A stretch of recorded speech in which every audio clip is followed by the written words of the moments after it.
destroyed since the fire started. Now the wind, the farmer said, still remains a major challenge as it fuels and changes the direction of the fires from time to time. For an update, we are now joined by our southern reporter, Luqman Cloete. A very good evening, Luqman, and thank you so much for joining us on the Daily Roundup. Evening, colleague. Colleague, can you give us an assessment of the ravaging fire thus far and the areas that have been affected? Yeah, colleagues, the farmers assisted by community members, police, and government officials are still battling to contain the fire.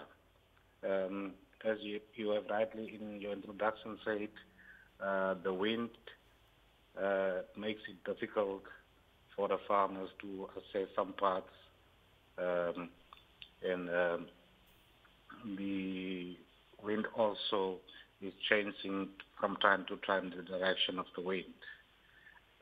However, the farmers believe and hope they will win the war against the veld fire.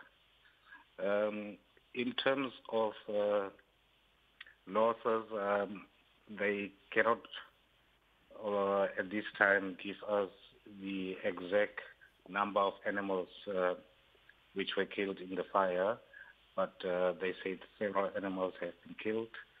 The farm where the fire started, the grazing land there has been entirely ravaged by the fire, and almost all the animals there have been killed, according to one farmer, Francois van der Walt, to whom he spoke to.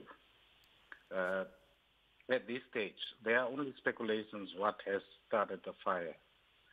But according to the word there in the area is a vehicle apparently ran over a gravel stone, and that stone apparently clashed against another stone and caused a spark, and that spark resulted in the fire. Luqman, what are some of the curbing measures that are currently being implemented to contain the fire? Yeah, the curbing measures they are implementing is they are dividing themselves into teams because, as I've already said, the fire is directing the wind is directing the fire in all directions. So they have divided them in teams, some in the northern part, some in the western part, to put out where they can access the fire. So what were you able to ascertain? Were you able to talk to some of the emergency services there and what exactly they are doing, you know, in order to protect more livestock and more lives of perhaps also the wildlife?